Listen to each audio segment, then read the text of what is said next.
Hello, I'm Isaac Hayes III, founder and CEO of Fanbase. Listen to what I'm about to tell you. The window to invest in Fanbase is closing. We've raised over $10.6 million of our $17 million goal. That means there's room for less than 6,370 people to invest in Fanbase for the average amount.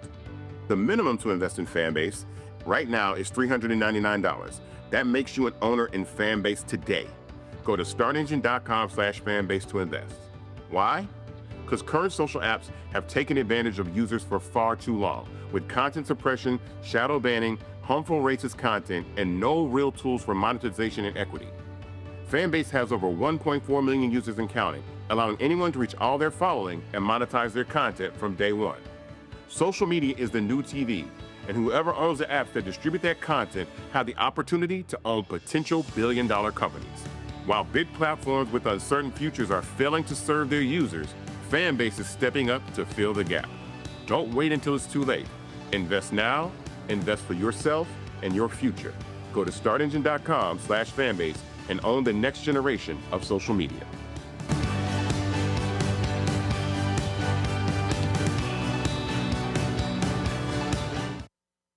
Folks, Black Star Network is here. I'm real revolutionary right now. Support this man, Black Media. He makes sure that our stories are told. Thank you for being the voice of Black America, Roland. Stay black. I love y'all. All momentum we have now, we have to keep this going. The video looks phenomenal. See, there's a difference between Black Star Network and Black-owned media and something like CNN. You can't be Black-owned media and be scared. It's time to be smart. Bring your eyeballs home. You dig?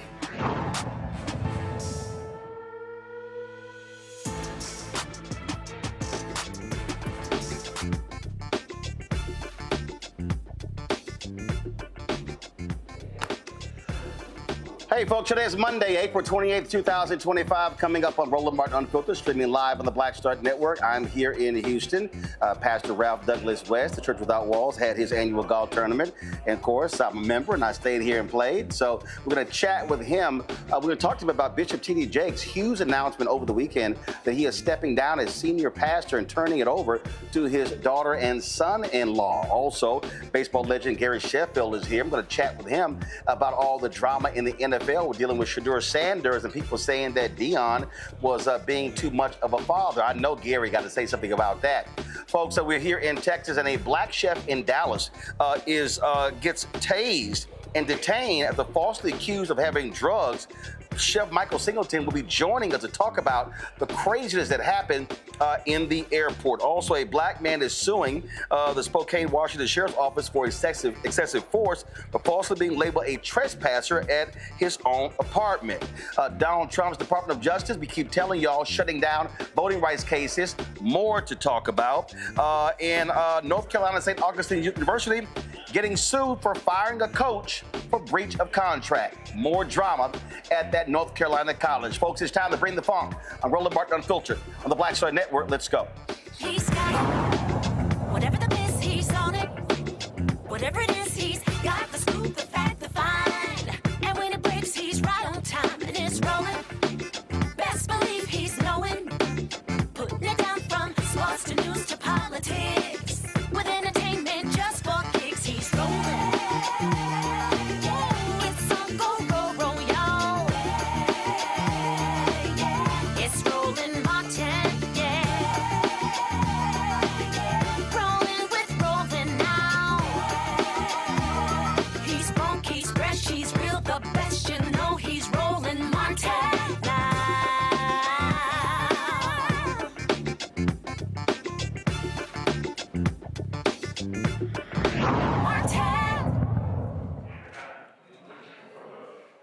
Folks, a black chef in Dallas, scary scene. Here he is sitting in the airport, minding his own business. Next thing you know, he looks up and he's surrounded by cops. A woman at the airport accused him of saying that he had drugs.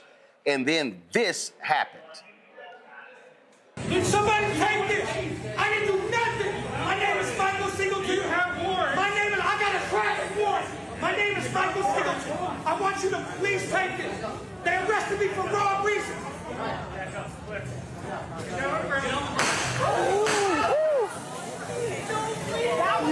why would y'all do that? He was standing still.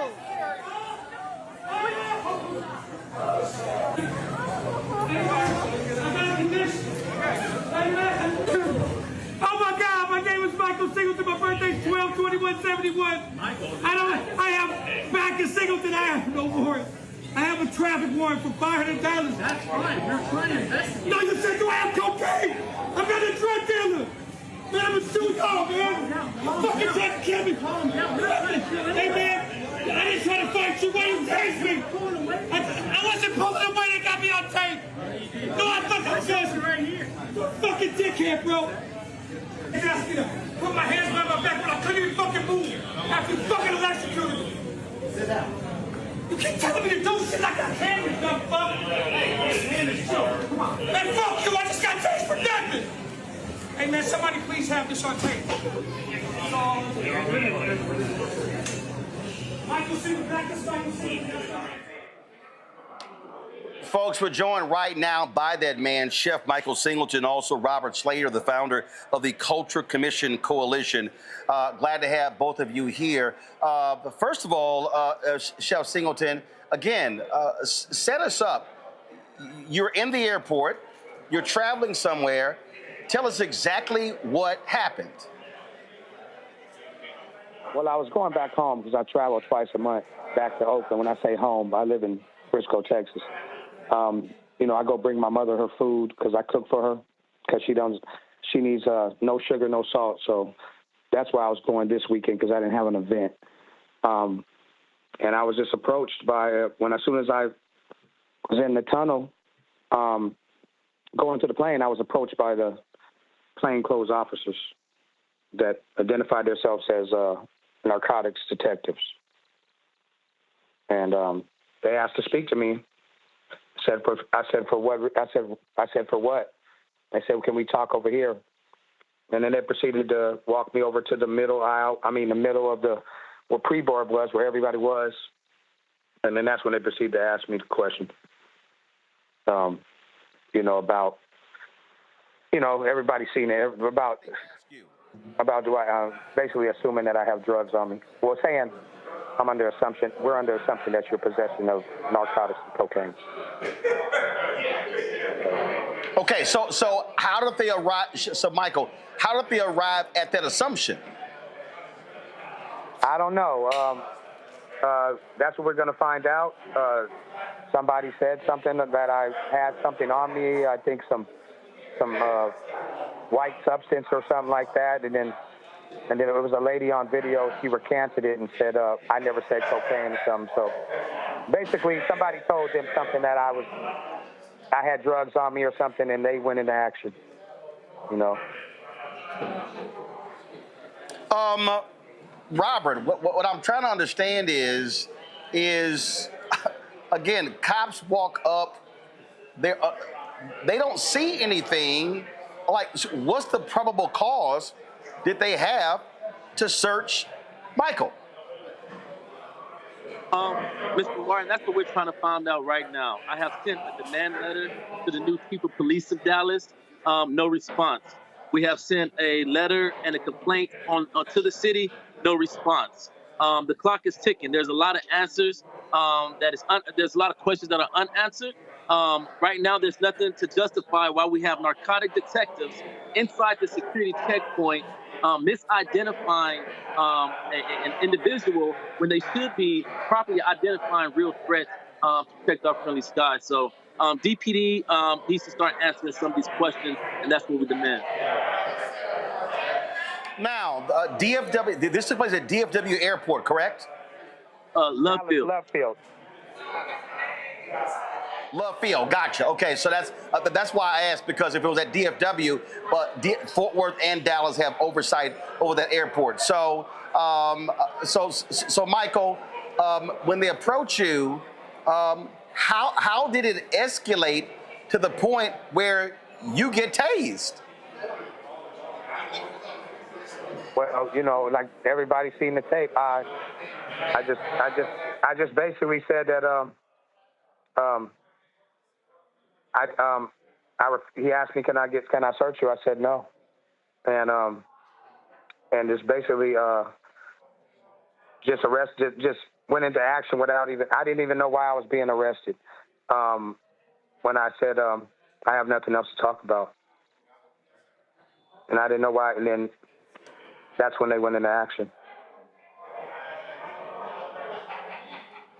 This is, I mean, obviously, absolutely a strange case here. Have you hired legal counsel? So, Roland, that's what the Kojak Commission Coalition is. We're an advocacy agency that encompasses in-house legal as well as medical, trauma support, PR, so on and so forth. So we're a one-stop shop. We have an expert legal team that is investigating and looking into the matter and to advise what steps are next. But going past any civil matters, our number one goal is to see what is the systemic breakdown so this can stop happening. Enough is enough. And Dallas should be tired of these shoot first, ask questions later situations. But our ultimate goal is to be solution driven.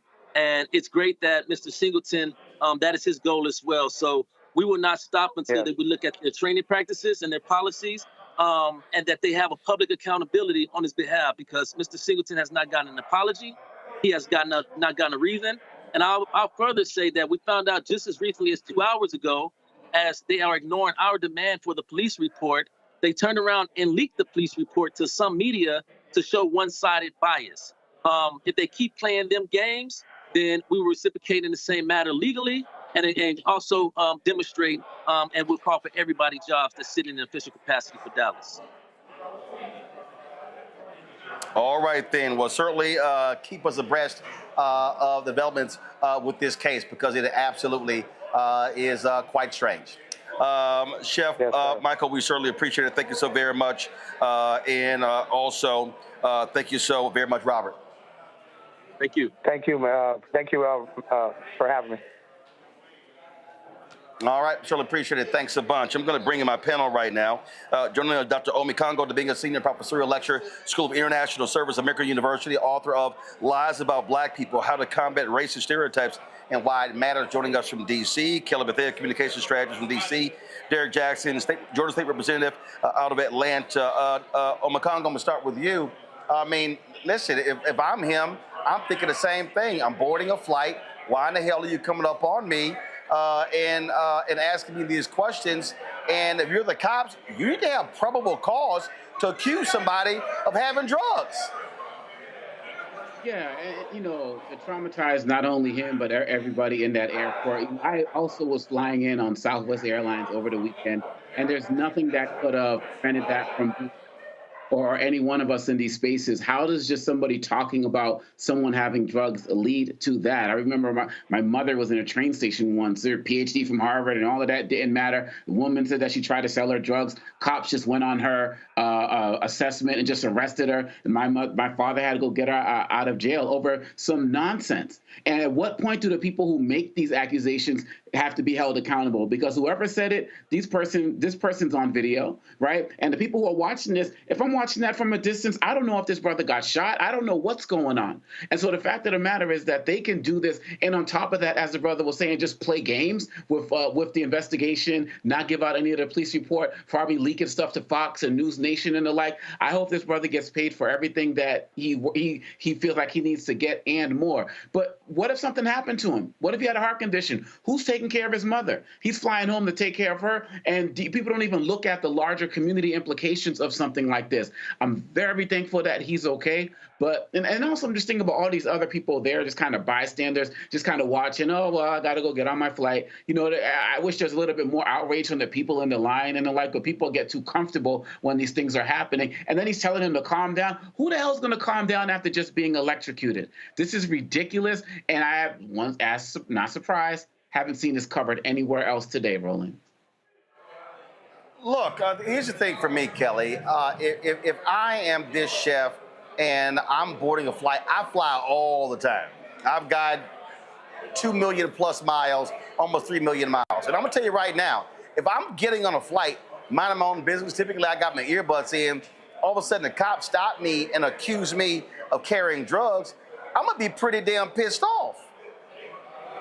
And as well you should, because you were minding your business. Like you said, you set the scene. You got your headphones in, you trying to get on your flight, minding your business, and out of nowhere you have cops showing up accusing you of something that, one, you haven't been doing, you're not even aware of it, but also you have no idea where this came from whatsoever. And it's just unfortunate that the only time you see something like this is when it happens to people of color. Like, I would be absolutely shocked if I saw that kind of behavior towards a person of a lighter hue. It simply just does not happen. Certainly not at the rate that it does for people who look like me and you. To echo Dr. Makongo's sentiments, I am very glad that this man is frankly alive, because like he said, we don't know the health conditions of this man. We don't know what he was going through. I certainly would be racking up some therapy bills at this point, because lawsuits should be pending. Because this kind of behavior towards people who are supposed to be protecting and serving when you were doing neither of those things, this is absolutely ridiculous. It needs to stop. It needs to stop. It goes without saying that. But the safety of everybody in that airport, frankly, was in jeopardy because of weaponized incompetence, as far as I'm concerned. I'll tell you right, Derek, I can't wait to see the officers' body cam footage. You're exactly right, Roland. But not only the two officers, but the two bystanders, they were citizens. You can see that they were citizens. So why is it that the two officers are allowing for two citizens to also place their hand on another citizen? Again, I certainly agree that this is a travesty. And just doing this a little bit of research, Roland, over 1,081 citizens have died from being tased. 1,081 citizens have died from being tased. So this is another demonstration that law enforcement have a lack of substantial reasons to use excessive force. And this is another reason why the community trust in law enforcement continues to be eroded. This is another reason why we have to address these kind of implications, because when you think about the lack of accountability and the lack of training and the lack of the protocols that are in place. He was already at the boarding gate, Roland. So that means he already went through TSA and several checkpoints where there's dogs, where there's x-rays, where they've already examined. And so if a citizen's at that point of boarding a flight, they've already went through several checkpoints. And so this Michael Singleton could have been any one of us, and he needs to be awarded. But more importantly, these two police officers and these two citizens should be dealt with and held accountable. Indeed, indeed. All right, folks, hold tight 1 second. We got to go to break. We come back. A black man in Spokane, Washington. Same drama. Mistaken identity. It's amazing how they keep happening to black people over and over and over. We'll talk about that also. Bishop T.D. Jakes, huge announcement over the weekend, announces that he is stepping down as senior pastor of the Potter's House. We'll show you that announcement and talk about that reality and also what he plans to do next. All of that right here. Roland Martin Unfiltered, the Black Star Network, live here at the Houston National Golf Club for the Reverend Dr. Ralph Douglas West Golf Classic. We'll be right back. This week on The Other Side of Change. And this is a special episode that is near and dear to our heart, especially during Earth Month, where we're going to talk about how the environment impacts our everyday life and what you can do to help solve it. The issue is that the movement has not historically created a connection with us and has had narratives that really speak to our unique lived experiences and the environmental burdens and hazards that we experience. So there's really a narrative shift that needs to happen for the mainstream climate and environmental movement to really position itself as one that is for all of us. Only on The Other Side of Change on the Black Star Network. Hey, what's up? It's Sammy Roman. Hey, it's John Murray, the executive producer of the new Sherry Shepherd Talk Show. It's me, Sherry Shepherd, and you know what you're watching, Roland Martin Unfiltered.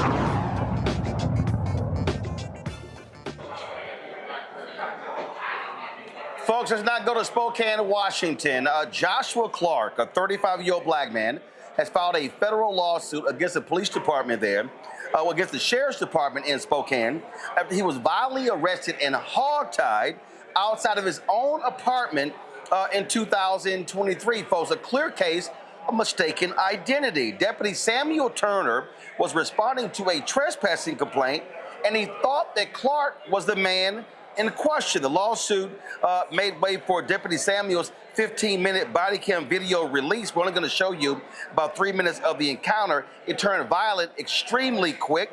Folks, the video is very disturbing. Now, here's the deal. Clark was hit with 3 felony charges, including assaulting an officer.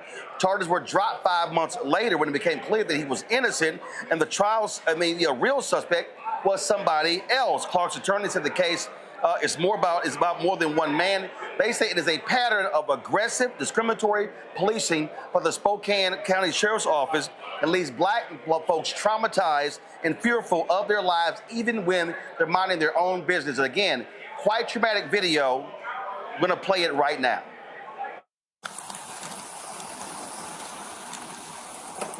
How you doing, sir? Ed. Your name Willie? No. No? There's a Willie that's associated with this vehicle that's trespassed from here. I ran your plate. This vehicle. Showed that you're not supposed to be here. Not this vehicle. Okay. You got your ID with you? Yes. Okay. Let's take a look, see you at that. No. There's no reason for it. I just told you the reason. And I have told you I am not this person you're looking for. How am I going to verify that without seeing your ID? Well, due to the fact you can ask any of the staff members here if I've been trespassed. I'm asking you. And I just gave you the answer. No, I have not been trespassed. Who are you? My name is Josh. Josh what? No. Okay, hop out of the car for me, no. Mr. Josh. Sir. Adam, time 1, code 6. Get out of the car. You're under arrest. Not funny. I'm not funny. Give me your hand behind your back now. Now. Give me your hand. You wrap my neck up, motherfucker. You're getting in your hand. I haven't done anything. Ah! Ah! Ah! Give me your other hand now. Ah! Ah! Get off. Stay down. I'm trying to tell you where it is, goddamn. Fucking stay still. Stop fighting. I'm not trying to fight. This is uncomfortable as hell, please. Let me just readjust my body so I can be more comfortable, officer. Now sit on your butt. Officer. Sit still. Hi. He didn't want to be arrested is all. For what? So. He lives here. What's the issue? I'm conducting an investigation. Yes, sir. All right, and he decided he wanted to fight with me, so. Fight? You got I questions, haven't I'll done come talk to you in the anything. officer in a minute. Okay, he does live here, though. Okay. I haven't fought anybody.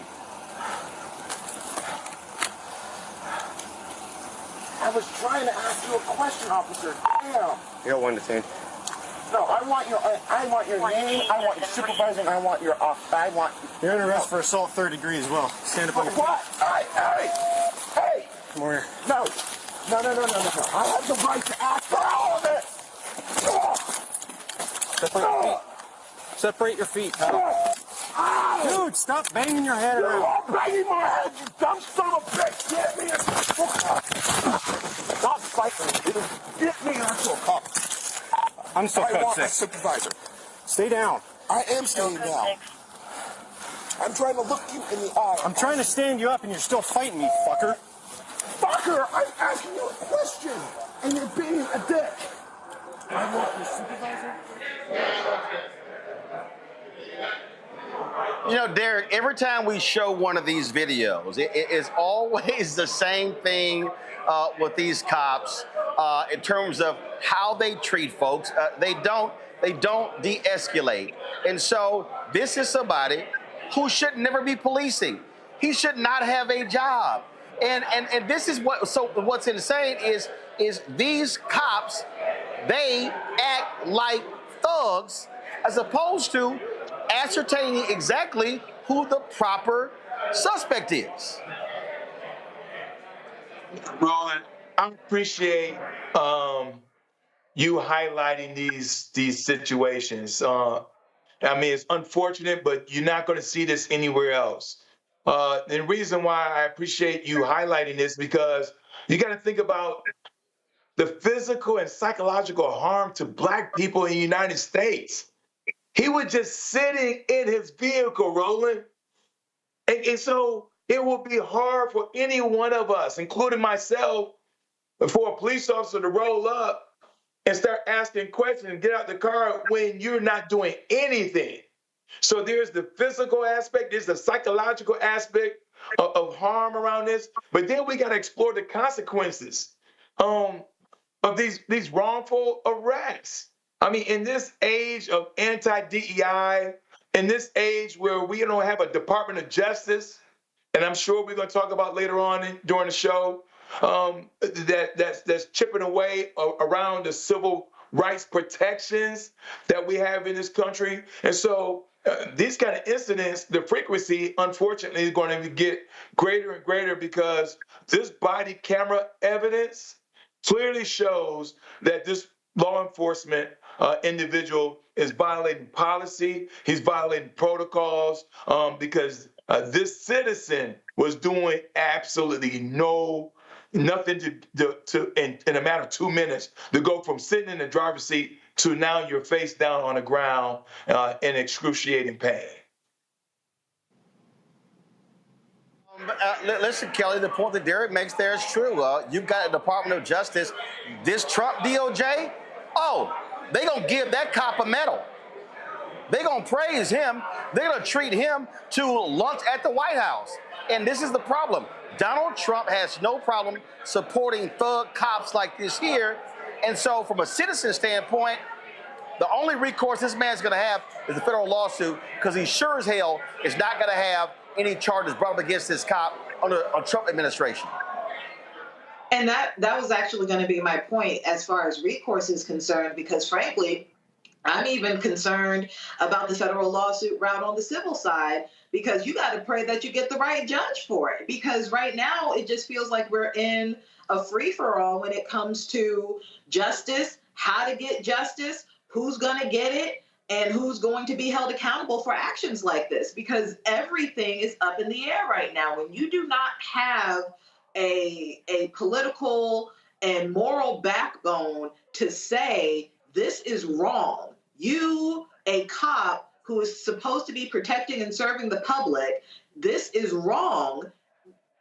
And there's nobody above you saying that. Nobody above you holding you accountable for your actions in a way that gives this man a semblance of justice in this situation. I don't know what his recourse would be. I don't know if he has a semblance of recourse at all, because right now, who's holding the courts accountable? No one's holding DOJ accountable. Certainly no one's holding the president accountable.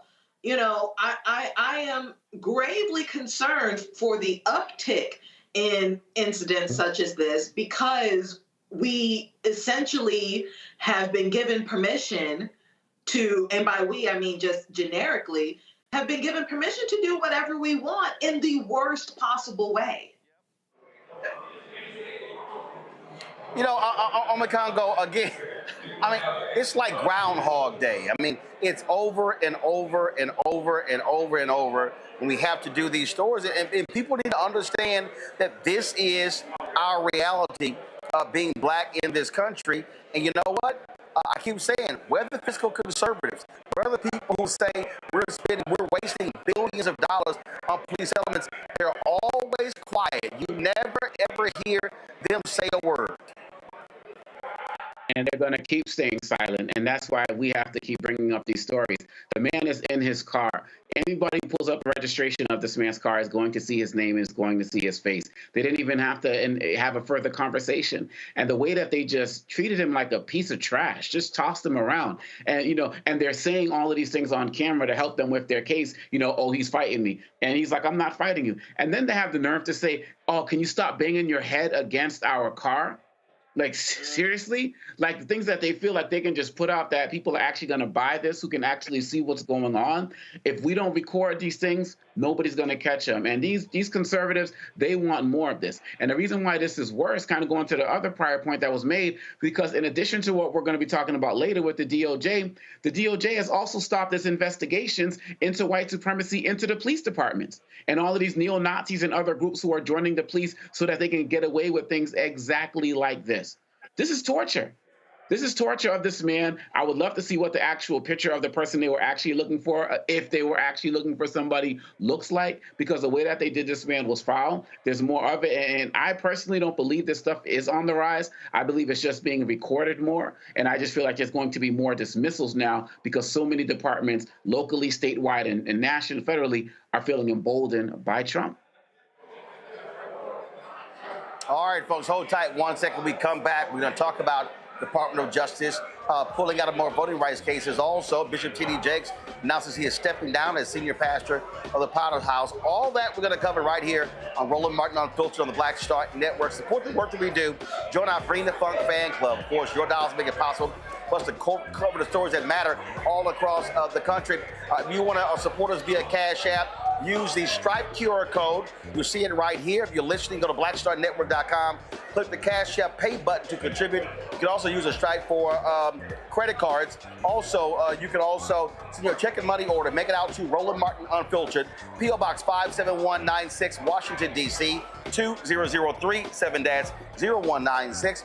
PayPal is R. Martin. Venmo is RM Unfiltered. Zelle, Roland at RolandSMartin.com. Roland at RolandMartinUnfiltered.com. We'll be right back. Next on the Black Table with me, Greg Carr. It's a rare occasion when a course taught in high school becomes a topic of national conversation, let alone a burning controversy. But that's exactly what happened with Advanced Placement African American Studies, courtesy of a certain Southern governor who's taking offense. On our next show, we take you inside the classroom for an up-close look at the course through the eyes of the teachers that teach it, the students that are taking it, and the communities that surround them. So many of the kids, we saw, the truth. And, it just impacts those kids in such a big way. A master teacher roundtable on the next Black Table that you do not want to miss, right here on the Black Star Network. On the next Get Wealthy with me, Deborah Owens, America's Wealth Coach, inflation is on the rise. Interest rates are high. Can you still thrive during these uncertain times? On the next Get Wealthy, you're gonna meet a woman who's done just that, living proof of what you need to do to flourish during these uncertain times. These are times where you take advantage of what's going on. This is how people get rich or richer. That's right here on Get Wealthy, only on Black Star Network. Hatred on the streets, a horrific scene, a white nationalist rally that descended into deadly violence. White people are losing their damn minds.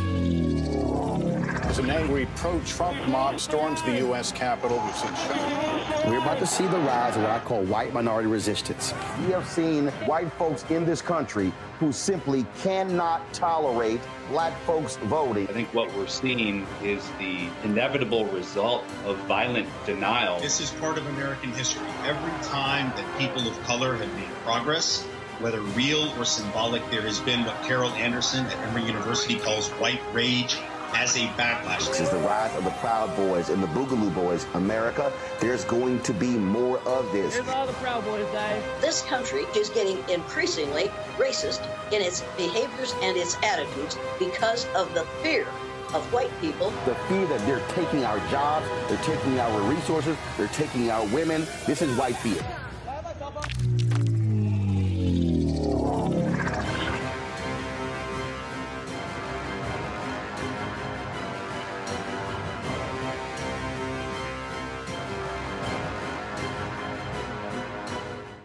I'm Russell L. Honoré, Lieutenant General, United States Army, retired, and you're watching Roland Martin Unfiltered.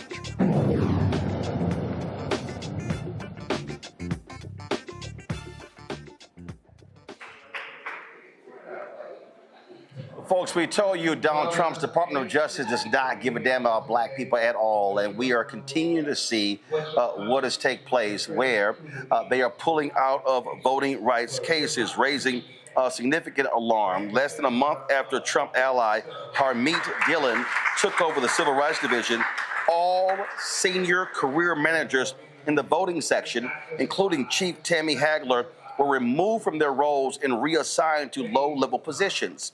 Attorneys were also ordered to dismiss every active voting rights case without explanation or any meetings. This voting section is responsible for enforcing federal laws that protect against voter discrimination, especially as states pass more restrictive voting measures. The new leadership has shifted the division's focus from protecting marginalized communities to advancing Trump's priorities, which is, of course, lying about voter fraud. You know, this is a thing, Derek, that we kept warning people about.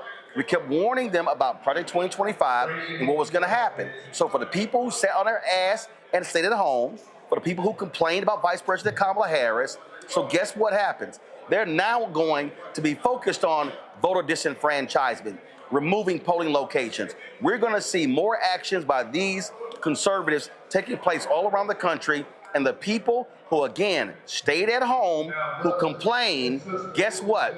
This is the result of when you do that. You're exactly right, Roland. I mean, when you think about how we were sounding the alarm about Project 2025 on your show daily, we were talking about Project 2025, and for some reason or another, 89 million registered voters did not vote. I don't think that the 89 million, if they believed it or not, but we went through all 922 pages, and there was not one page, not one paragraph in there that helped Black people. And when you think about the essence of Project 2025, not only were they going after the Voting Rights Act of 1965, but they're also coming after the Civil Rights Act. We also talked about how they're going after the Fifth Amendment, due process. They're going after the 13th Amendment, 14th Amendment, 15th Amendment. They want to disenfranchise Black people in the United States. They want to weaken and remove the protections that we were able to leverage over the last 248 years.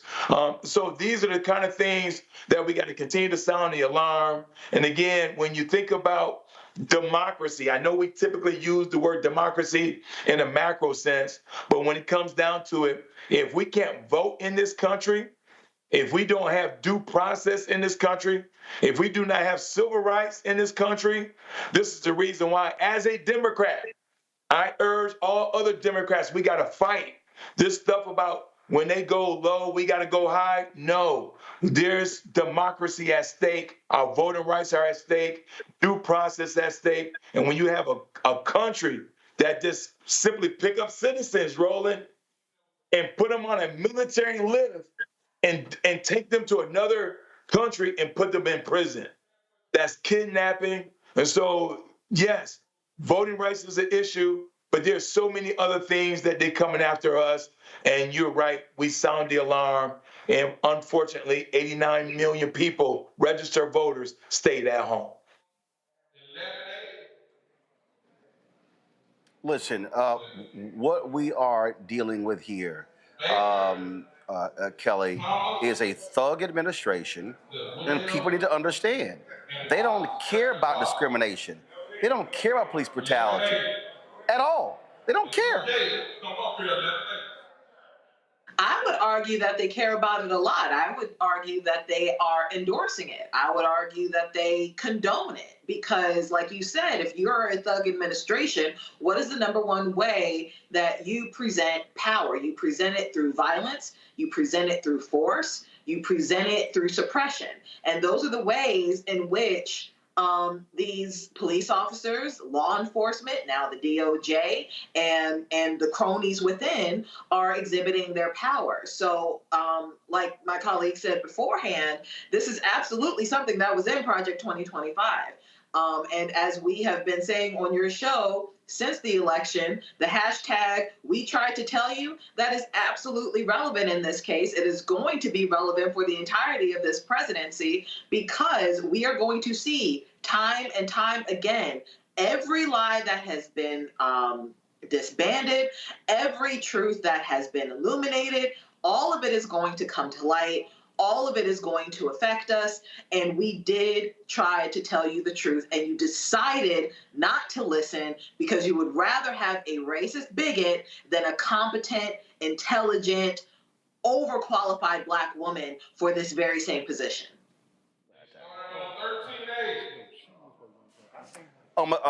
Congo, again, we just need to understand the reality of what we're facing. We need to understand that as long as that thug is here, that criminally convicted felon in chief, as long as he's there, we're not going to have any federal oversight. This is not going to happen. And this is also part of Trump setting himself up to have a third term. You know, if he can continue to cripple the voting rights of people, continue to cripple access to voting, and put it in a situation where he's basically going to be the one to declare who is in charge, who can run voting or not, all he really needs to do is get enough governors to put himself on the ballot, and then it's going to be chaos. And so this voter disenfranchisement, people need to understand that this is not just happening at a small level. This is part of a national campaign. And as a network that, like we are here, who has always taken this man seriously, when he talks about staying in office, if you saw that interview with the Atlantic over the weekend, he said, in my first administration, I had to take care of the country while dealing with all, these people who are out to get me in my administration. Now I can just focus on running the country and the world. Like those were his words. And so at what point are people going to get serious about this man doing everything possible? He wants the voting rolls from the states. What happened to states' rights? To whatever it takes to stay in power. These people believe in a unitary power that's supposed to be vested into the president. And folks better wake up now, get off all this rest and stuff, and really recognize it, because if you don't get it now, it could actually be too late. Absolutely. So, listen, look, we warned people. We told them this was going to happen. We told them what you can expect to happen. And people didn't believe us. People effed around and they found out. And I'm telling you, there's going to be somebody out there who they're going to come face to face with voter disenfranchisement. And they're going to be mad, they're going to be upset, they're going to be angry, and then it's going to be like, well, you know what? This is what happens, because they don't care. These people do not care about voter discrimination. They are pulled out of case after case after case. This same Department of Justice, when you have the Attorney General who spends more time on Fox News than she does at the Department of Justice, that's what you're actually going to see. And so these things happen all the time. So, hey, we got to do this here. So we're going to take a little, we're not going to take a little break. As I told y'all, we're here at the Reverend Dr. Ralph Douglas West golf tournament. And so, our group won first place. So let me do this here. Let me just walk up here and get our award. See, I told y'all how we do things a little bit different. So let me just do that. So I'll be right back. We're going to get our first place. I'll be right back.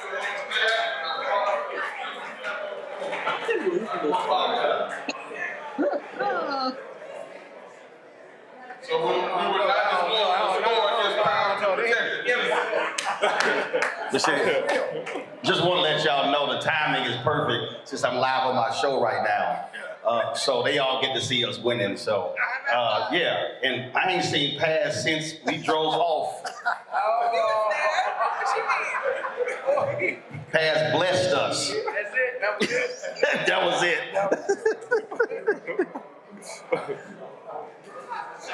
Yeah, I said that. I said it. We're gonna he was there. He was there. He was there in spirit. Y'all taking a picture? Come on. Y'all take a picture. Okay, come on. Go ahead. Y'all ready? First, man, turn hard. Turn that camera. Now you can fit everybody.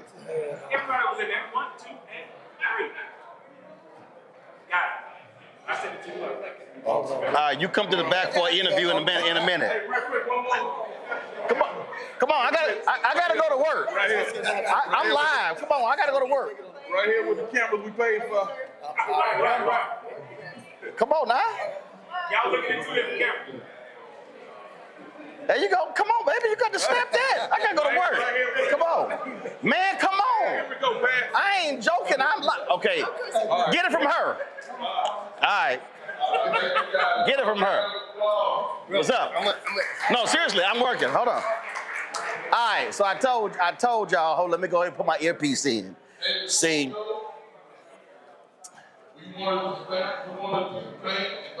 See, this is how you got a black show right here. So you know I had to go ahead and pick up my hardware. So you know. 36. Yeah. Alpha, man, go ahead. Yeah, I had to pick up. Listen. Everybody can't do what alphas do. You know, I'm just saying. So, Pastor West, let me go ahead and mic him up. We are live, Pastor. I'm not lying. So, hold on. I know you're live. Oh, we are live. Hold on. Let me turn your microphone on. Let me get you. All right. Testing. All right, here we go. Come on, Ro. Let me clip you on. All right, there we go. All right. So, folks, Reverend Dr. Ralph Douglas West, actually, we'll step back so they can actually see you. Come on, let's do it. All right, then. So first and foremost, glad to be here. This is annual golf tournament. Right. And so, good to see you win first place. You hit some great shots. I ain't seen not one of them. Yeah, my phantom was doing it, you know. I had my able niece, and she was out there representing me today, and she did very, very well. So did you and Maurice. Oh, yeah. Yeah, so y'all did great. Oh, yeah. While I was holding things up on the sideline. Oh, gotcha. Yes. Okay. Yes. Let's do this here. So yesterday, we're talking a little business. Yesterday, Bishop T.D. Jakes announced he was stepping down as senior pastor. And as somebody who's founder of a church, senior pastor, people really do not he recently suffered a heart attack. People really do not understand the level of pressure when you are having a pastor, 10, 20,000 people, you're getting calls from people all around the country and the world. You understand that as well. It is not easy in these days. Right. So just talk about just that how you have to plan for transitions because of that. Well, first of all, let me say to T.D. Jakes, congratulations.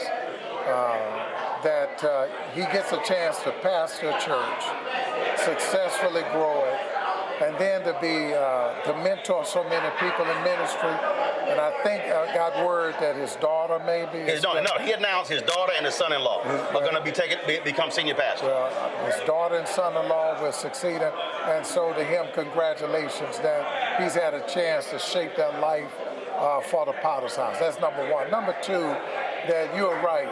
Most people that don't do church ministry don't understand the pressure that a person like a T.D. Jakes is under, or anybody who passes 10, 15, 20,000 people.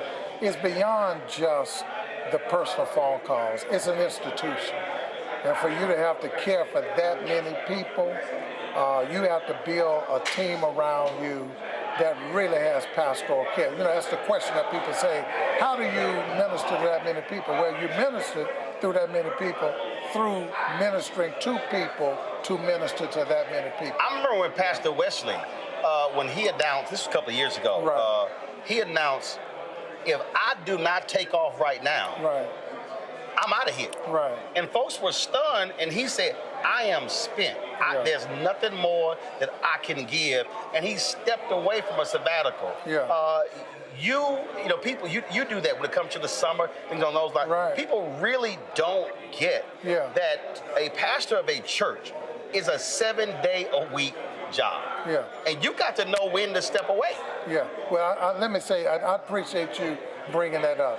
One of the things that in our church, the church without walls, our leadership incorporated that for the last, 20 years maybe, or longer, from June to September, they make me take off. They just, and the reason why they do that is because you remember in those days we were running 5 and 6 services on a weekend, 3 services during the week. So you had 9 services that we were responsible for. So they says, you have to unstring the boat. And so preaching and pastoring, but particularly preaching, is creative work. I mean, you know that from what you do. You're not only a journalist, but journalism takes creativity. How do you shape, frame, and package what you're going to say to different audiences? How do you talk about something political different from the way that you address what's religious or social, that kind of stuff? So the breaking away allows you to recalibrate, to refresh yourself. And what I have done over the years, during my break time, I don't do any preaching. If I'm on sabbatical or if I'm taking the summer break, I don't preach for anybody. I use that as my time to rest first. Typically it takes 2 or 3 weeks, and then to read, and then to plan for my fall. And then in December, I'll take 2 weeks off to plan from January to May. And just to keep yourself fresh. Because if not, the challenge of a person like me who's been preaching for 50 years is that you start resting on your laurels. You just start preaching stuff that you preached last year, year before. Right. It's the same sermon with different illustrations. And we haven't heard that before. Yeah, quite a bit, So it allows you to stay fresh, but it also allows you to be healthy. When the prophet Elijah is about to, he says, I just want to die. The angel simply says, get some sleep, eat some bread, and drink some water. And sometimes our best spiritual advice is sleep, eat, and drink water. Last question for you again. A proper succession plan. Yeah. Reverend Charles Jenkins, when he left fellowship in Chicago, he was a young pastor. He said, look, I want to do other things. I want to do music. And so he stepped away. Reverend James Meeks identified Charlie Dates early on, do the same thing. When in Concord, in Dallas, E.K. Bailey had health issues, had cancer, stood before the congregation and said, ain't gonna be no deacons fighting. This is who's gonna replace me. Carter was there for quite some time. How critical is it for pastors, small, medium, large, mega churches, to understand you have to have a succession plan? Because in the case of the brother in the Bahamas, who died in a plane crash. I mean, listen, look, life is life, and ministry, you build that thing up. It shouldn't go away when you become an ancestor. Yeah, that's good. Well, first of all, succession is relatively new to all these churches. That's the first thing. And those people who are in these churches that afford them the opportunity to plan a succession, hats off to them, But I will say that whether it is a small, medium, large, or extra large church, that the pastor ought to be thinking like Moses, where's Elijah? Or rather, where's Joshua? And Elijah said, where's Elisha? That's right. Or Jesus and his disciples, At least thinking in the direction of people that they could possibly recommend. But then those of us who are privileged to be in churches where the congregation really gives you the freedom to do that, the onus then becomes on the pastor to select the right person.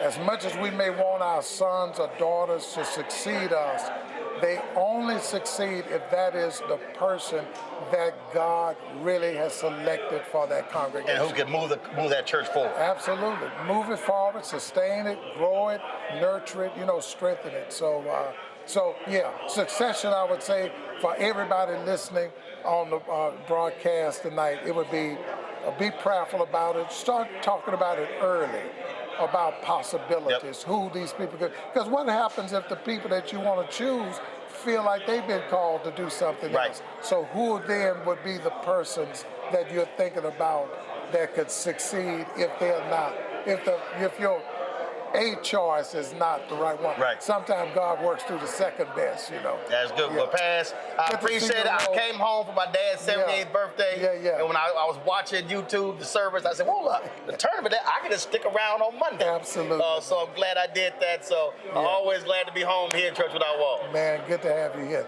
Tell the family I said hello. I will do. I appreciate it. Love you, bro. Appreciate it. Folks, we're going to go to a break. We'll be right back. Roland Martin Unfiltered on the Black Star Network.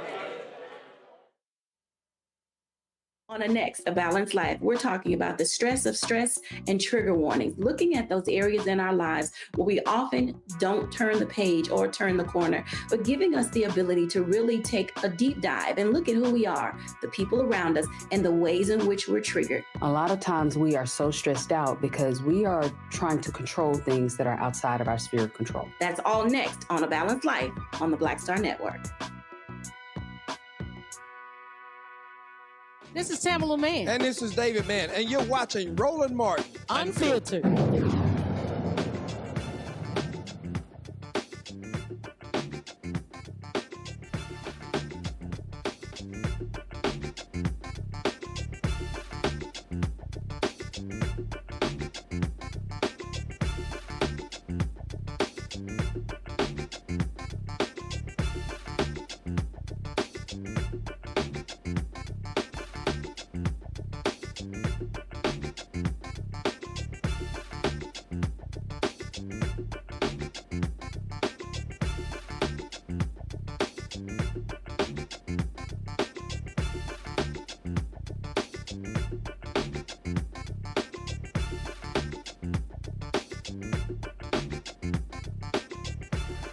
I appreciate it. All right, folks, you heard us just talking about Bishop T.D. Jakes making the announcement that he is stepping down as senior pastor of the Potter's House in Dallas. This is yesterday's announcement. You all know for years I have been talking about it. It may not work out the way I plan it, but I get on my knees and pray, and I plan my life in decades. How many of you remember me saying that? Not days, but decades. Because major moves take time. It may look like it was suddenly, but you don't know what the background work was.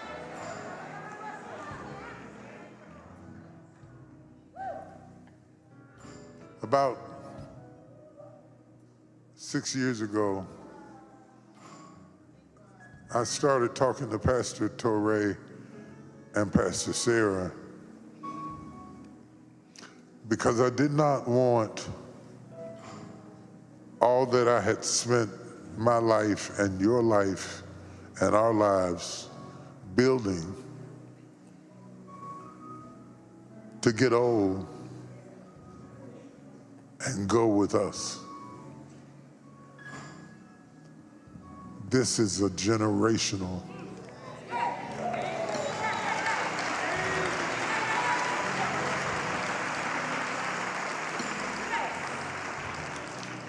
And even though she was busy doing Woman Evolve and he was busy pastoring One LA, about 4 years ago, they moved out here just in time for COVID.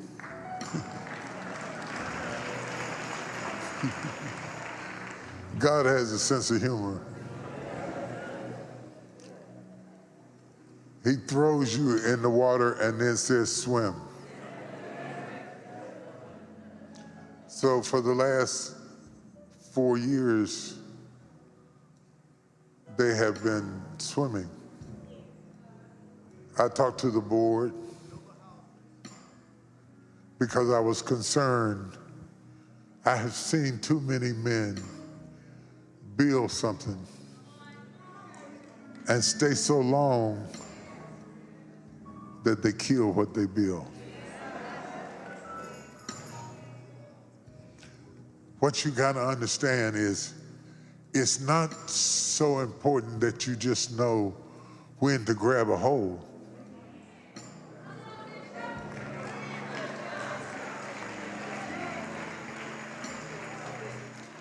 It's knowing when to let go. Now, there's some other things that I'm assigned to do, both here and outside. But I cannot afford, especially after November, to risk something happening to me and you be sheep without a shepherd.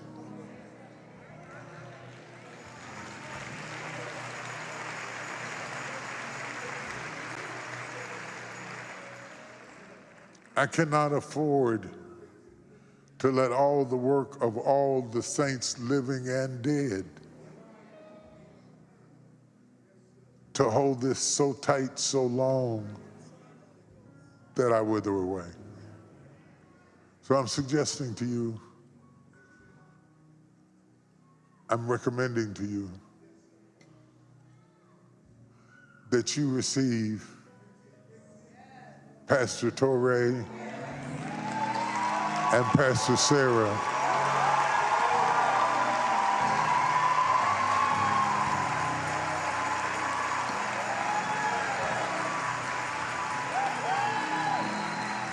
Come on, come on, come on, come on. Come on. Come on. This is legacy.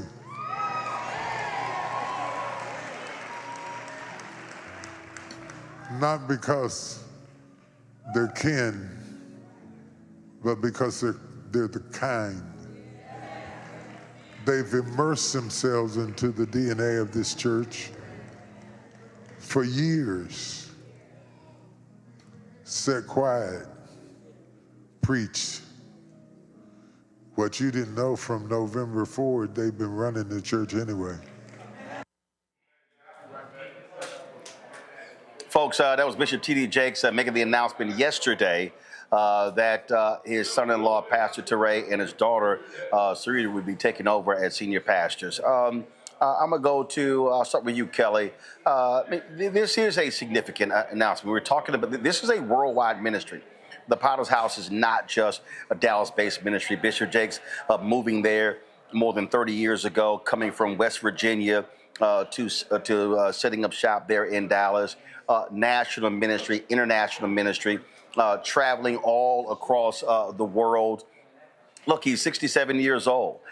He has talked about that heart attack that he suffered from the pulpit in November. And that was a huge scare. He said later he didn't even realize that he was suffering a heart attack. And look, almost did not come back from that. And so this really is a significant. It really is important. And I do hope it is a lesson, not just for preachers, but also for business owners and others to understand that when you build something monumental, how does it keep going? That's one of the issues that we've seen in a lot of Black-owned businesses, where they built it up and very rarely sons and daughters take it over. And so all of that work, all of that time, all that energy just simply goes for naught. And that to me is quite unfortunate. Yes, you are correct in that. But I want to note and really highlight the significance of this from a woman's perspective. In the church, it is rare, incredibly rare, for a woman to take over a church of this magnitude. Like you said, this has been in the Potter's House in general has been in the making for 30 years.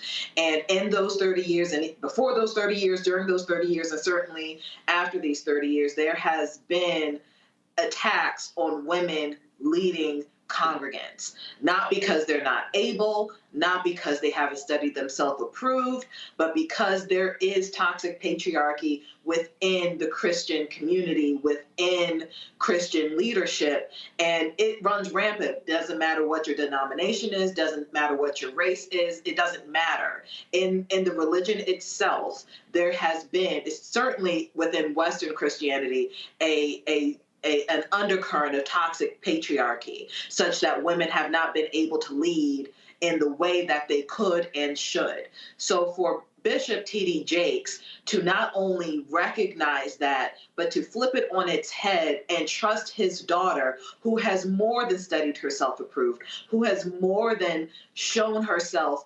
overqualified for this position, to bestow something so precious and so needed in the Black community, needed in Black church community to a woman, that speaks volumes. And I don't know if enough people are going to talk about that point, but that is what I took away from this, that he trusted a woman, not just his daughter, not somebody who he has mentored, just somebody who he has mentored, but a woman to lead a church of this magnitude. Like you said, this is a global church, and a woman is going to be the head of it, and that's incredible to me.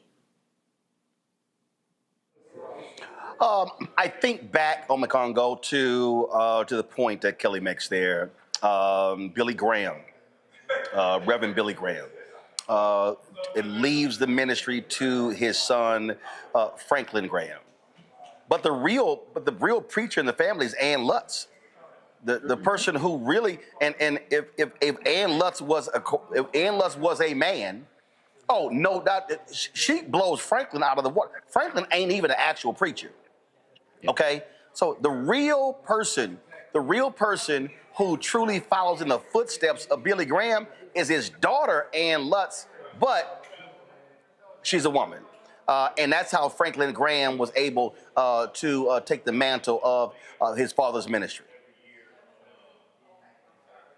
Yeah, you're absolutely right. And when you look at something like that, like the Potter's House, I mean, you're talking about a church that started with a man who, would pick up people to drive them to church, preach to them, and then drive them home. I mean, you want to talk about starting from the bottom and building an international organization. And so on two levels, I see something amazing. Number one, the fact that what you and Kelly are talking about as well, passing this over to a woman to lead this. And like you said, she and her husband have been running it ever since, the heart attack happened. That's powerful. And I think it's also powerful to show that, yes, this is a church that we're talking about. And you talked about businesses, but they're also, I'm thinking about the legacy civil rights organizations as well, and people not seeing the handoff take place. And unfortunately, sometimes things don't happen until somebody dies. There's documents, people are claiming this and that and this and that. He made it all official. He made it public for everybody to see. Doesn't matter what anybody says, this is what's going down. And that's really important. And so I think in addition to other churches, and in addition to businesses, other leadership and legacy organizations also could learn from this example. So in this brief moment that he has put out to the world, it was actually something that was very monumental and can be actually consequential if more of us would follow that example who lead these other churches, organizations, and businesses as well. Oh, absolutely. And Derek, it is, again, I hope other people learn from it. And you heard Jake say in terms of what's been built up. But he also, in a press release he announced, he talked about things that he wants to do. He really wants to now focus his energy on creating economic opportunities for African Americans and others. He has his organization in Good Soil. He really wants to be focused on the economic piece. With now that his time will be freed up, no longer being the senior pastor of the Potter's House. Yeah, you're exactly right, Roland. And I want to just build upon what Dr. Omakamogo and Kelly. When you think about a mega church, it's a mega business. when you think about a congregation of 20,000 people or more, the responsibility goes well beyond just delivering powerful sermons, on a weekly basis. When you think about the role and responsibility that his daughter is about to step in, she's more than capable, not just in preaching and teaching, but talking about making sure that payroll is met. And the thing about this story, Roland, for me, it highlights the most important thing, and that's succession planning. We as Blacks do not do succession planning as much as we should. I can only think about, Coretta Scott King. She was thrusted into, with her role after Dr. King was assassinated. And it demonstrates that, to Kelly's point, that a woman has the capability and the capacity to get things done. We have the Dr. King federal holiday because of Coretta Scott King. And so when you think about T.D. Jakes passing over the reins over to his daughter and his son-in-law, it makes sense. We got to do more succession planning in all aspects of our lives, in the family, as well as politics and the likes. And so I agree that this 67-year-old icon, giant, felt the need to pass over what he has built over 3 decades to his daughter, and then ask the congregation, Roland, and say, I need you all to support this decision because it's the right decision to be had. And again, folks, so our lower third is wrong. Jakes is not resigning from the church.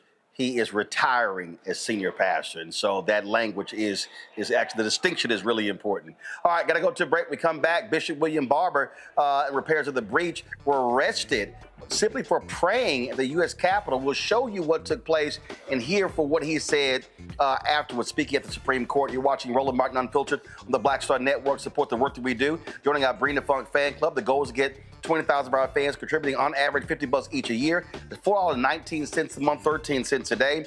What you can do is, of course, if you want to give the Cash App, use a Stripe QR code. You see it right here. If you're listening, go to blackstarnetwork.com, click the Cash App pay button to contribute. Also, if you want to send a check, make it payable to Roland Martin Unfiltered. Send it to P.O. Box 57196, Washington, D.C. 2003 7-0196. Of course, you also have PayPal, R. Martin Unfiltered, Venmo, RM Unfiltered, Zelle, Roland at RolandSMartin.com, Roland at RolandMartinUnfiltered.com. We'll be right back. Next on the Black Table with me, Greg Carr. It's a rare occasion when a course taught in high school becomes a topic of national conversation, let alone a burning controversy. But that's exactly what happened with Advanced Placement African American Studies, courtesy of a certain Southern governor who's taking offense. On our next show, we take you inside the classroom for an up-close look at the course through the eyes of the teachers that teach it, the students that are taking it, and the communities that surround them. And so many of the kids, we saw, the truth. And it just impacts those kids in such a big way. A master teacher roundtable on the next Black Table that you do not want to miss, right here on the Black Star Network. Now that Roland Martin is willing to give me the blueprint, hey, Cyrus, I need to go to Tyler Perry and get another blueprint because I need some green money. The only way I can do what I'm doing, I need to make some money. So you'll see me working with Roland. Matter of fact, it's the Roland Martin and Cheryl Underwood show. Well, should it be the Cheryl Underwood show and the Roland Martin show? Well, whatever show it's going to be, it's going to be good.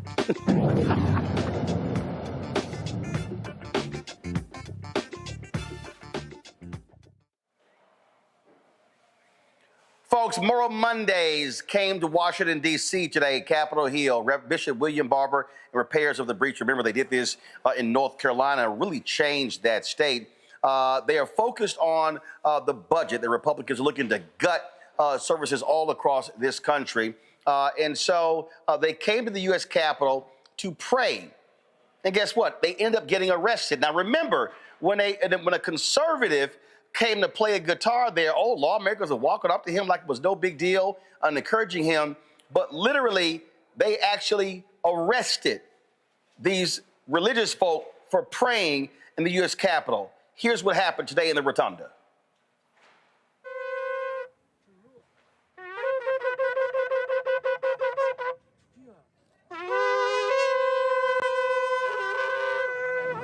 We are here crying to you, O God, because we've heard the cries of your people. We have also read the budget resolution of this Congress, which calls for $1.5 trillion in cuts to life-saving and life-sustaining programs in order to give a tax break to billionaires.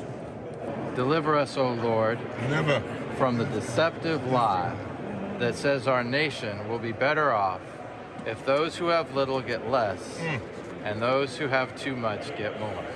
Against the conspiracy of cruelty, we plead the power of your mercy. Walk through United States Capitol Police. Somehow. Right now you're participating in an unlawful demonstration. If you don't cease and desist the activity, you are subject to arrest. Keep moving, Lord. Keep changing, Lord.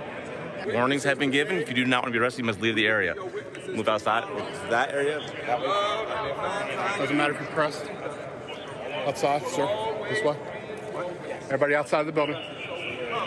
This is very different. This has never happened before. With the press is being cleared out of the rotunda.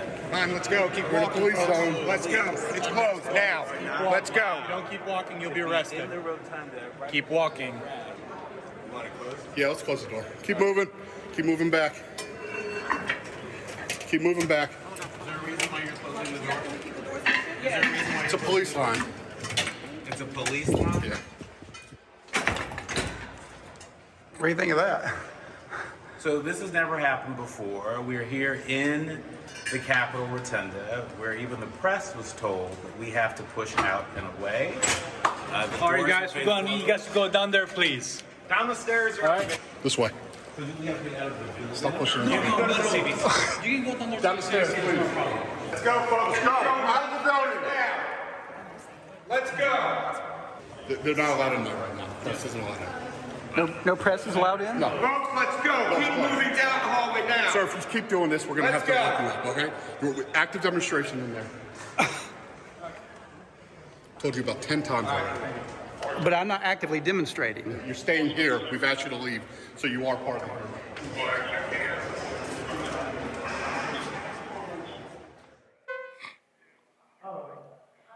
That is absolutely BS.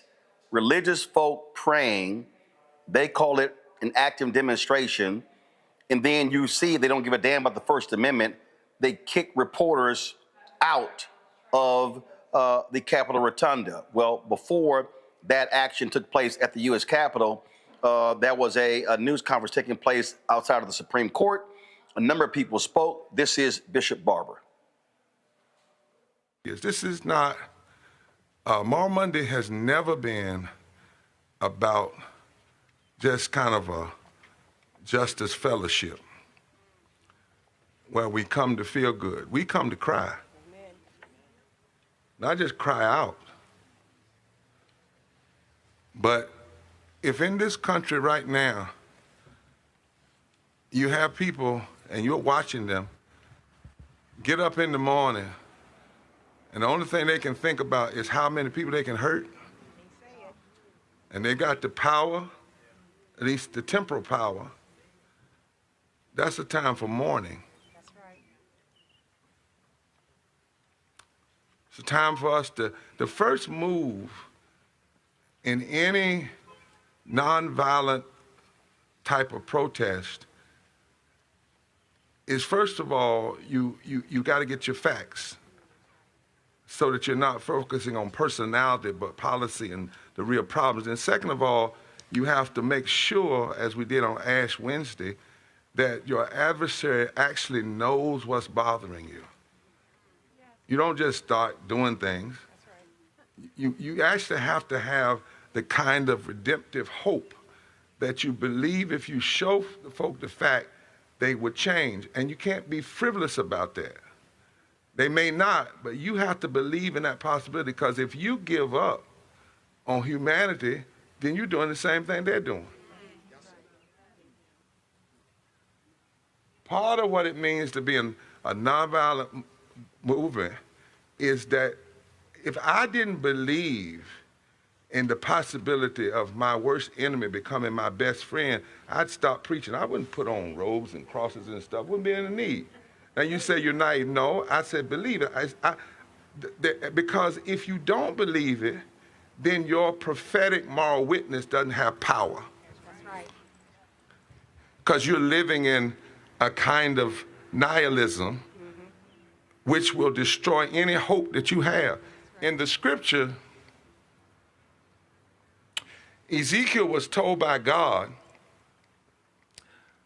I want you to go to the people and I want you to tell them what's wrong. In fact, he was told to go tell them that injustice had become epidemic because the princes or the power structure and the priest had developed an unholy alliance. Then God said to him, they may not listen to you because they are a stiff-necked group. Don't laugh, listen to me. It's very serious. They may not listen to you, but at least they will know there hath been a prophet among them. And if you do it right, they may not listen to you, but see, there's a valley of dry bones out there. That's exactly it. And the people have become disheartened. And they need an authentic voice to go speak to them. The word of the Lord, the word of truth. And if you can't challenge your adversary with the hope that they change and know that even if they don't, at least they will have no excuse. That's right. That they did not get told what is right. That is a powerful witness. And it's something we have to be serious about. Because if we're going to build a movement just to hate folk, go on and join the haters. Somebody said, where does hope come from? Well, hope comes, Jürgen Moltmann said, hope takes place when people of faith, and that could be faith in different ways, but when people of faith or people see something that's so wrong that they can no longer accept it, and they decide to put their hands and their bodies and their feet to work to change it. He said the moment they make that decision, that's where hope is born. That's right. Hope doesn't just fall out the sky. Hope doesn't happen because you walk over one time or send an email one time or a text message one time and all of a sudden they stop voting on the right. Hope begins with you and me deciding not to believe the lies we're being told. Because the most powerful thing you can do is tell the truth in the midst of lies. So when Moral Monday was born, actually today was the anniversary, April 28th, 2013. This is actually. And Mr. President, when it was born, it had been after January, February, March, April. We had seen a state legislature and a governor after we had put 20,000 people in the street in January and a forward movement agenda, and had even offered to them, they said it didn't matter to us, you Republican or whatever, if you're about justice, we'll work with you. And they said no, and they denied health care, denied Medicaid expansion. They cut money for public education, took North Carolina to last in the country. They went after the LGBTQ community. They went after women. They went after unemployment. And then during Holy Week, before they went home for recess, they wrote a bill in the state Senate that changed 40 laws, was an attempt to change 40 voting laws, to take voting in the backwards direction rather than forward. And the bill was so bad that when they put it in the computer, this is true, they put it in the computer and the computer kicked it out and assigned a number to it, the computer named it Senate Bill 66666.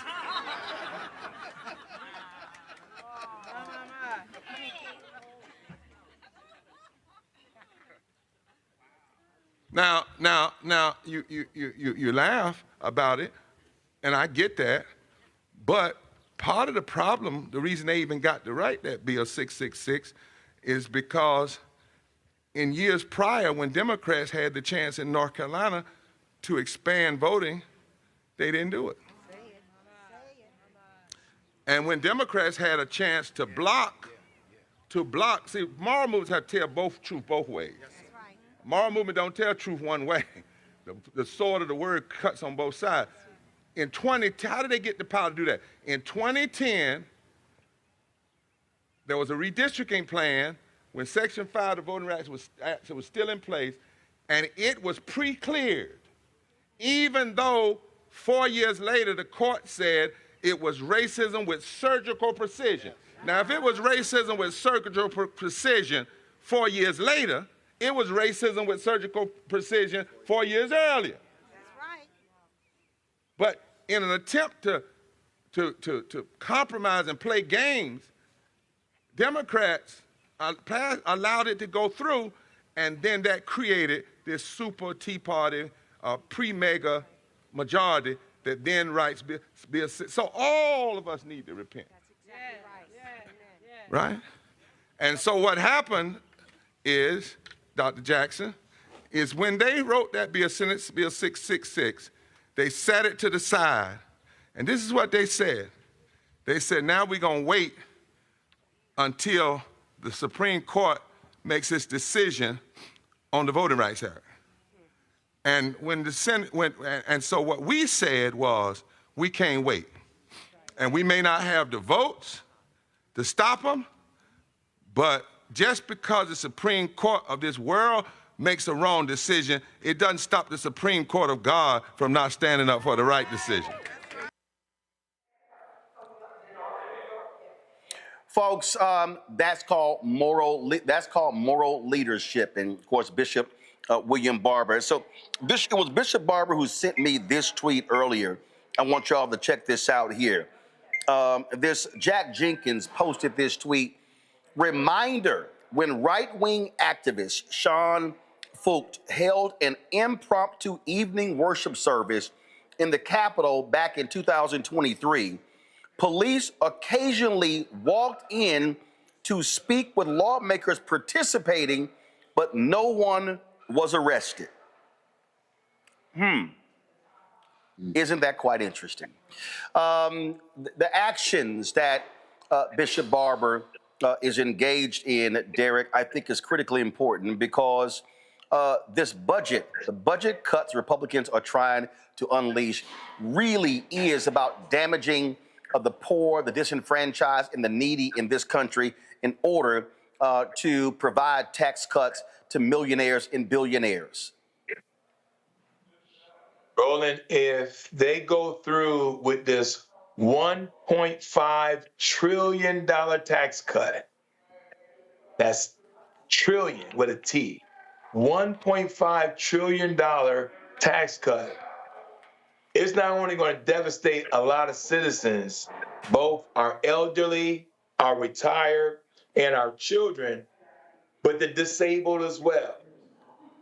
It will negatively impact Social Security, Medicaid, and Medicare. Roland, when you think about this $1.5 trillion tax cut, when you have 73 million citizens that receive a Social Security check every month, they're playing games talking about, well, we made the system believe that this person was dead and they're still alive and well, right? They're playing games with folks who are on fixed and stable incomes. Those who need medicine, where now the pricing of medicine has ballooned again. Take insulin as an example. To go from a cap of $35 to now back to whatever that number may be, $200, $300. And so this tax cut, and again, this is where the Democrats got to sound the alarm. Again, that if it goes through, Roland, not only will it devastate a lot of citizens, but a lot of citizens will die. will die. That's the gravity of this. Congo? Yep. Congo? Yeah, I'm so glad that we're highlighting, Moral Mondays, because what's happening in this country right now is evil. It's depravity at the highest level. I know we're not talking, a lot about immigration today, but when you see what happened with the woman who was deported, but her son, who's an American citizen, was 4 years old, had stage 4 cancer, exported with her. And you look at the programs that are actually already being cut, right? That are already being cut or halted, or funding being, halted until they can check to see if it is in line with their ideology.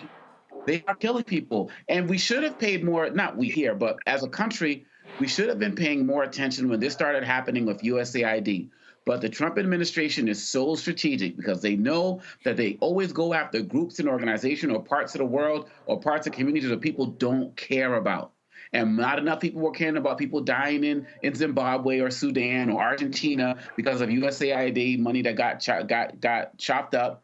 And but people already started dying already. So they're like, well, successful there. Let's just bring it here. Add it to what are they getting rid of in this country? Meals on Wheels. All of these different programs, one by one by one, as they're also dismantling Social Security. When are people going to wake up? Unfortunately, in this country, too many people wake up until they actually get hit. And by that time, it's going to be too late because you already lost your job. You already lost your home. You already lost your access to low-cost insulin. How are you going to be even in a position to fight back? More people should have been down there with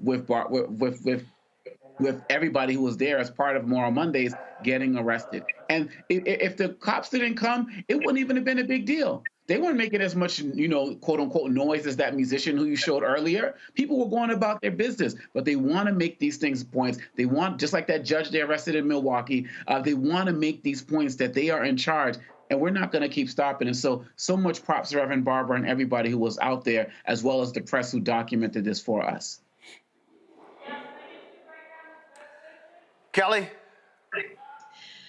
I feel like I'm grieving the state of our nation and what it was and what it will never be again. I do not know how we come back from this level of depravity, because it really does feel like history is repeating itself as far as what we went through in World War II with Hitler. It's almost the exact same playbook, bar for bar, as well as the trajectory of the events happening at almost the exact same pace as what happened with Hitler pre-World War II. This is frightening to me. This is very frightening.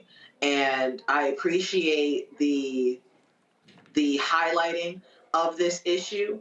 But as far as next steps for this country, if we are not looking at radical change and radical options regarding getting rid of Trump and his cronies, I dare say it will be worse and there will be no coming back from it. And it is unfortunate. Once again, I go back to the hashtag we tried to tell you, we really did.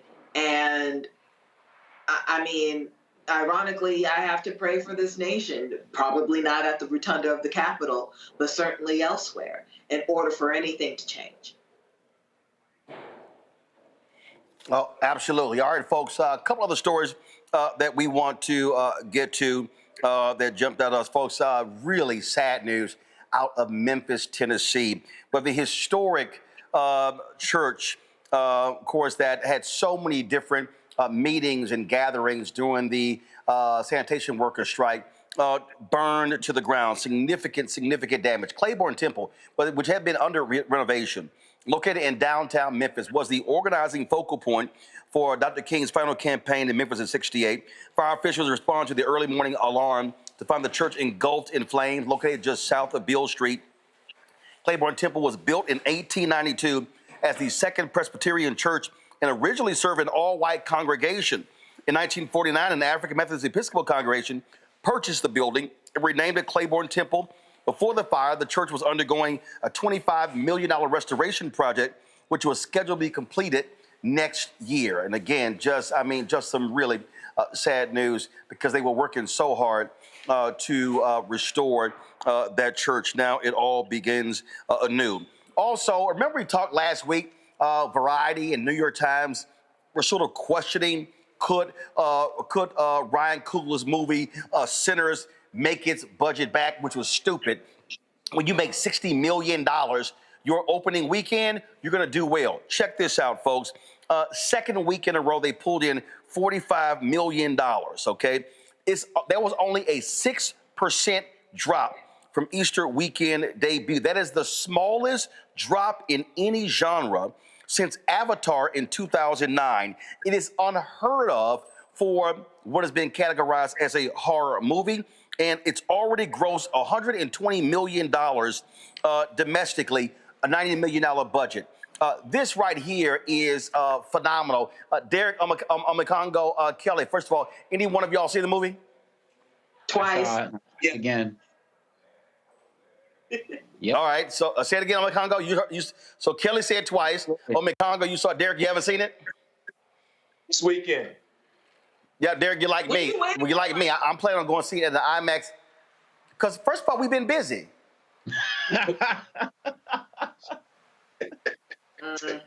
I mean, what you mean? What you waiting on, bro? Bro, being busy. I'm just saying, bro, being busy. Also, my wife was in New York all last week with the Lynx, and so we said we're gonna see it together. So she wasn't here. So since you asking questions, Kelly, so so here's the thing for me that I think is crazy. Variety looks real stupid. The New York Times looks real stupid, questioning somehow. In terms of what's going to do well. I mean, this movie is on its way to $200 million, or even higher. What it also says is that original movies with original concepts can still work. Everything is not about, of course, a superhero movie, and that to me I think is important. So it's a lot of people, Omekongo, with egg on their face who were questioning the opening weekend of Sinners. Yeah, and it was so great that we had Omar Miller on, last week to talk about it. And one of the things that stuck with one of the things that he said was that this movie's not only doing so well, but it's not Black trauma porn. And this could be revolutionary for the industry if they pay attention. Because when you look at the movies that have majority Black cast that start doing numbers like this, it's movies or have an impact like this. It's movies that are not Black trauma porn. Movies like this, Black Panther as well. Obviously that's Marvel and everything, and Ryan was involved in that. But the way that this movie is going, it beat out The Accountant as well, part 2, that everybody else was talking about and saying, go see that and everything. And, I think they had like similar budgets and the like. So I just love the fact that Michael and Ryan are just speaking with their art right now. And it's just, I've been so dismayed about what I've been seeing in media as of late. And so to have something like this, it just gives me a lot of hope of what's possible. And I don't even care about like what other folks in Hollywood do. I'm interested in this more stories that are going to come from us because of what this movie is doing. And like I said last week when Miller was here, it's the movie we need right now in this moment. Kelly? I mean, I couldn't agree more. This was one of my favorite films to date, really ever. And I am a self-proclaimed scaredy cat. I do not do horror movies. I do not believe in spiking my adrenaline levels any further than they need to be. I'm already a Black woman in this world. I am stressed enough. I don't believe in paying to watch horror films, but something told me to go see this film. And it is one of the most incredible pieces of art that I have seen in a very, very long time. I haven't even been looking at the reviews from Variety and stuff. I saw the headlines and I immediately dismissed it because it was giving hater. You know what I mean? Like it was giving, we want to sabotage the results of this film because we didn't believe in it, we being the mainstream media. And I have just kind of delved into every think piece, every presser clip, every promo clip. I wish I was here when Omar was here because I absolutely love his work as an actor in general, but he really outdid himself in this role. Everybody outdid themselves in this role. Shout out to the actress who played Annie, giving it up for the plus-size woman who was a legitimate love interest, not a trope, not a joke. She was a real, multi-dimensioned, layered character that a conventionally attractive Black man was in love with.